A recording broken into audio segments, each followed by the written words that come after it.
She says she wants closeness, and yet she leans in when you retreat. Her voice trembles when you speak softly, but burns with life when you go silent. You remember the look, not when you loved her, but when you didn't answer. The moment her tears turned to desire because you weren't reaching back. And now, in the middle of the night, you lie awake beside her and wonder why your warmth disgusts her but your absence excites. The more present you are, the colder she grows. But when you disappear, truly disappear, she begins to follow, not as a partner, but as a child who lost the mirror. It is not love she's chasing. It is a wound in your silence that rhymes with one of her own. You always thought repression was yours. But what if hers was older? What if your withdrawal is the only thing that makes her feel? If this whisper already knows, you let it echo. Like the video. Leave your shadow in the comments. Subscribe. And stay near the silence. Every woman searches for the father who vanished not with cruelty, but with silence too powerful to mourn. You do not remember the first time it happened, but you felt it. A small withdrawal, barely noticeable. She was laughing, and then she wasn't. Your voice was warm, and then she blinked and looked through you, as if presence had become repulsion, as if kindness made her retreat. But when you stopped trying, when your attention collapsed into quiet, into vacancy, something changed. Her tone softened. Her gaze returned. She moved closer, as if your absence finally gave her permission to feel. You thought it was confusion, a signal misread. But now you know better. The more you disappeared, the more she desired you. Not you, exactly, but the you who no longer reached. The you who pulled inward, like a parent too busy to notice. The you who became a mirror of someone else's vanishing. You began to speak less, not as a tactic, not as a punishment, but as an experiment. And it worked. When you were attentive, she was distracted. When you were quiet, she became alert. You made space not with generosity, but with emotional distance, and suddenly she bloomed. It was not affection that drew her, it was neglect, made beautiful by memory. You once believed she wanted connection, but what she wanted was an echo, a reenactment, something unresolved, held in the shape of a man. You see it now, in fragments, a child waiting at a window, the sound of footsteps that never reached the door, a father who was never cruel, only absent, too absorbed, too distant, too complicated to be angry with. Not a tyrant, but a ghost. And that kind of wound cannot be hated, it can only be longed for. It becomes the rhythm of love presence, then pull away, warmth, then ice. She does not know she's repeating it. She tells herself she wants safety, kindness, stability, but her body remembers another pattern. Her nervous system flinches at too much care. When you look into her eyes with full presence, she cannot hold it. She turns her head. She touches her phone. She suddenly needs space, because kindness is not what shaped her. Distance was. You notice it again at dinner. You ask her how she feels. You lean in. You are calm, gentle, open, and her eyes dart. Her smile becomes thinner. She says she's tired. But when you go silent, when you look past her, not into her, she reaches out. She touches your hand. She asks what's wrong. Her voice carries a tenderness that only appears when you recede. She is not manipulating you. This is not performance. It is the unconscious rhythm of repetition. She does not want you to suffer, but your emotional absence makes her feel alive, because it triggers something ancient. The ache of a father she could never reach. The silence she once filled with fantasy. She doesn't want affection. She wants to earn it, to rescue it, to resurrect what was never truly dead. She wants the impossible to melt the cold that shaped her and call it love. You begin to play the part, not out of cruelty but curiosity. You answer questions with stillness. You smile without warmth. You offer no explanation when you leave the room, and she notices everything. Her sensitivity awakens. Her voice softens. Her eyes shimmer. She becomes more intimate, more affectionate, but only when your soul steps away. You wonder, briefly, if she knows, if some deep part of her suspects this pattern, but the mind represses what the body replays. She tells herself you're mysterious, that your silence is masculine, that she feels seen, but she does not feel seen, she feels familiar. And your absence lets her remember a part of herself she cannot grieve. It is the tragedy of the unconscious. She does not desire what heals her. She desires what matches the first absence. And when you hold her too long, she stiffens. When you text too much, she sighs. When you ask how she's doing, she grows irritable. But let her catch you drifting emotionally, not physically, and she returns. She does not want your happiness.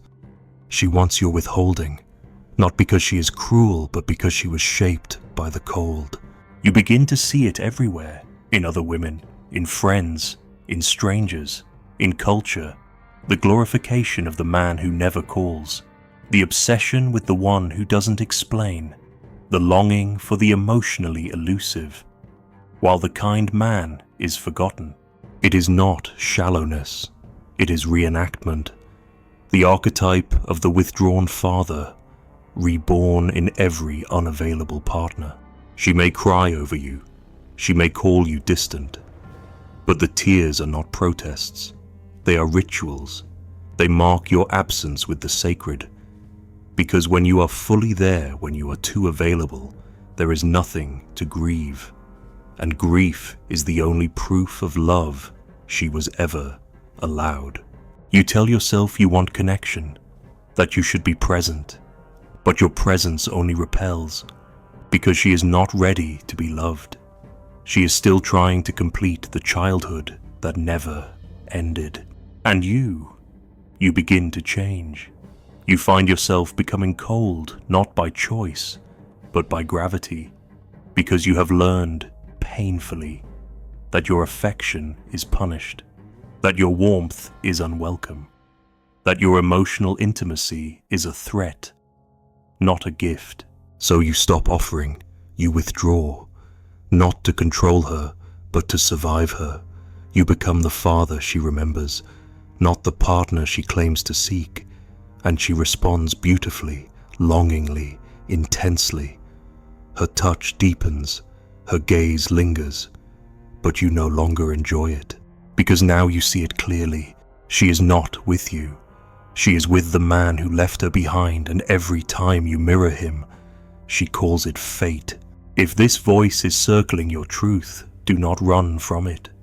Like the video. Leave your pattern in the comments. Subscribe to remain in the dream until it shatters. The more you treat her well, the more she loses interest, because gentleness cannot awaken what was never safe. You thought it was the right thing, to be kind, to show up, to listen. You watched her eyes soften when you brought flowers, remembered anniversaries, asked how her heart was. And at first, she smiled, touched your face with a sweetness that felt real. But then came the drift invisible at first, like warmth escaping through a crack in the wall. Her laughter shorter, her words sharper, her body colder, without reason. You asked if something was wrong. She said no. And that was the first lie. Not to hurt you, but to preserve the illusion. She cannot tell you what's wrong, because kindness has never felt like home. It threatens her story. It erodes the rituals she built to survive. You did not know it then. But every good thing you gave her, every gentle gesture, every vulnerable truth pulled her deeper into panic, not because of who you are, but because of how she became who she is. She was not shaped by gentleness. She was forged in the tension between love and danger, where praise could turn to punishment, where affection was earned, not offered, where silence was safer than trust. And now you arrive, not as a savior, but as a contradiction, too stable to fear, too tender to resist, too soft to arouse. She wanted to want you. That was never the problem, but her desire is wired to alarm. She longs for closeness, but only in the aftermath of rejection. She confuses presence with vulnerability, and vulnerability with risk. So when you offer your heart, she tightens. When you hold her gaze, she pulls away. Not because she's ungrateful, but because her body remembers that kindness once came with a price. You become the paradox. The more you love her, the less she desires you. The more you nurture her, the more she mistrusts it. She does not know how to metabolize affection without suspicion. She examines every kind word for hidden cruelty, every sweet gesture for signs of betrayal, not consciously, but somatically. Her nervous system speaks louder than your voice. You touch her gently, and her mind says yes, but her breath shortens. You offer support, and she thanks you, but her spine tenses. She dreams of safety, but chases what hurts, because it's not safety she's chasing. It's familiarity. Your presence is a kindness she never received and therefore cannot accept. She was trained by disappointment, raised by inconsistency, shaped by a love that collapsed when she leaned too hard. So now, when you show up fully, she retreats, not out of malice, but reflex. It's not that she doesn't want love, it's that she never learned to survive it when it didn't hurt. And still, you try. You bring warmth again and again. You listen without judgment. You tell her she matters. You give what you never received, hoping it will be enough. And for a moment, it is. She melts. She lets herself believe. But then comes the aftertaste, the ache, the recoil. Because if you are truly good, truly safe, then she must confront the reality that the ones who came before you weren't. That her parents, her protectors, her past lovers were not just flawed, but incapable of the very care she now receives. And that realization is unbearable. So she pushes you away not to punish you, but to preserve them.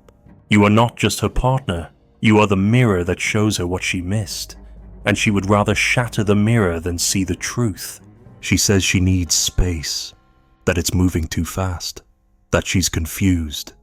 But what she's really saying is, your love is waking a part of me I buried long ago, and I'm not ready to feel what that child felt when love vanished. She may cry, she may say she misses you, but even that is safer than staying. Yearning can be romantic, receiving cannot. Because once you're real, once you're here, there's no fantasy left to escape into. And she was raised in the realm of longing, not having. You ask yourself if being good is the problem, if love only works when it's earned through chaos. But it's not that you're too good. It's that her template for desire was built in trauma. You are not the sickness. You are the cure that arrives too soon, and part of you begins to resent it. You were told kindness matters, that stability is strength, that gentleness is masculine. But now you see it crumbling in her eyes. You begin to silence yourself, withhold praise, speak less, and suddenly she returns. Her affection rekindles. Her laughter flows again, not because she wants you less, but because you've become legible to her fear. And what does that mean for love? If kindness leads to rejection and detachment leads to arousal, then what is real? You begin to wonder if all desire is broken, if intimacy, as taught, is a lie. She says she wants honesty, but your truth makes her flinch. She says she wants support, but your presence makes her cold, because deep down, her identity is built on surviving the absence. If you are too generous, she doesn't know who she is anymore. You are not just the man she sees, you are the interruption of her pattern, and the pattern always fights to survive. She may break up with you, or she may stay, but grow distant, or worse, she may stay and punish you subtly, emotionally disappear, withhold touch, criticize without reason, because you are asking her to receive what her entire psyche has sworn to reject. This is not manipulation, this is trauma in drag. You start to see her differently, not as cruel, but as haunted, not cold, but unprepared. And yet, it doesn't make it easier, because your needs are not negotiable. Your soul, too, longs to be held, and so you are left with a cruel choice: be kind and be abandoned, or withhold and be desired. It is a mirror she cannot break, and you cannot ignore. If you see this playing out in your life, let the silence speak. Like the video, leave the unspeakable in the comments, subscribe, and stay with what still hurts to name. She does not want your presence. She wants your absence so she can survive it again and call it love. You think she wants you close, but it's not your warmth she responds to. It's the cold before it, the pause, the look away, the silence. You give her affection, and she smiles out of duty. You withdraw, and suddenly she blooms. There's a tremor in her voice when you disappear, a brightness when you return. Not because she missed you, but because she survived the space you left. This is the kind of hunger that doesn't want to be fed. It wants to ache. It wants to want. Because the ache is older than you, ancient, rehearsed, holy. Desire that lives not in the having, but in the losing. And the more you offer yourself, the more invisible you become. But give her distance, intentional or not, and she lights up. You've become the wound, not the man. And that's what she trusts. You test it, you stop checking in, you let the texts breathe, you cancel plans with no explanation. Her anger arrives not with fury, but with fascination. Her irritation is real, but underneath it is a deeper current attention. She is alert, tuned in, awake. The erotic has returned, not in your affection, but in your absence. The space you leave behind is the only thing she knows how to crave. You did not invent this. It is older than both of you. The child who waited by the door, the girl who learned that attention was inconsistent and therefore divine, the woman who equates longing with love, pain with proof. You are not her partner, you are her repetition. Her intimacy lives inside suffering. You do not seduce her with flowers or words or softness. You seduce her with neglect, not cruelty, just enough cold to remind her of home. And you begin to feel it too. Her desire lives in your absence. And so you make yourself scarce. You speak less. You let her imagine. You become not a man, but a shadow, and she loves it. The less you give, the more she burns. Her texts become sweeter, her voice softer, her body open, and you hate that it works. But it does. Because for her, starvation is not a trauma, it is an aphrodisiac. You notice the pattern across time. The men she chased were always just beyond reach. The one who never committed. The one who forgot her birthday. The one who showed up, left, and reappeared when she was just starting to breathe again. And she clings to these stories not because they are painful, but because they are sacred. Love was never pleasure. Love was survival. And the man who disappears becomes the altar. You are not immune. You try to stay present. You try to hold space. But the more available you are, the more invisible you feel. You become soft clay. She pushes her fingers in, searching for resistance. And when she finds none, she calls you boring, or too nice, or suffocating, because she was never taught to love what stands still, only what fades. And you begin to wonder if you are even real to her, or if you're just the shape her hunger needed. You're not loved for what you give. You're loved for what you deny. You want to be wanted for your truth, your gentleness, your full presence. But she doesn't meet you there. She meets you in the echo of her father's silence, her first heartbreak, the early abandonment she never finished grieving. And now, you carry it not as a burden, but as a performance. You disappear just enough, just long enough. And she responds, not with resentment, but with arousal. You ask yourself, is this love or reenactment? She might say she's tired of the chase, that she wants something real, but her desire betrays her. Real makes her restless, kindness makes her bored, safety makes her numb. And so, again, you step back, you do less. You become absence, and again, she comes alive. This is the erotic of starvation, the pleasure of almost, the lust for what hurts, but hurts in a way that feels like childhood. She does not want the meal. She wants to stare through the window, smell the kitchen, and ache, because the ache is familiar. And anything familiar becomes beautiful if you starve long enough. You begin to ask darker questions. Is desire always broken? Are we always drawn to what wounds us most beautifully? You look at yourself in the mirror and see two versions: the man who loves fully and the man she actually wants. The second one is colder, less honest, more mysterious. Not because he's more powerful, but because he triggers her ghosts. And the cruelest part, you start to prefer him too, because he's the one she touches, the one she dreams of, the one who gets the softest parts of her. So you betray yourself, little by little. You become him.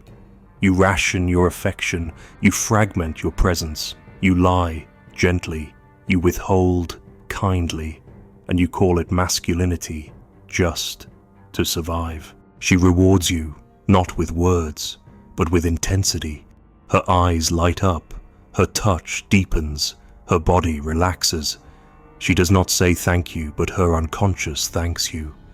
You have become the father, the ghost, the forbidden thing, and now you see the truth. She does not want your presence. She wants the sensation of earning it. She wants to pull you from the void again and again and call it connection. She wants to taste rejection, survive it, and name it love.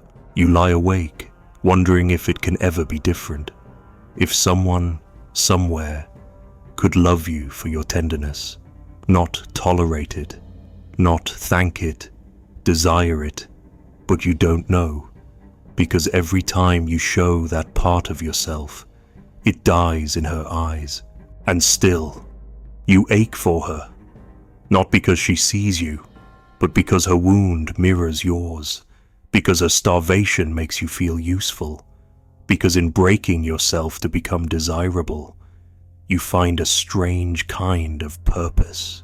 But it's not sustainable. You feel the cracks, the fatigue, the slow erosion of self.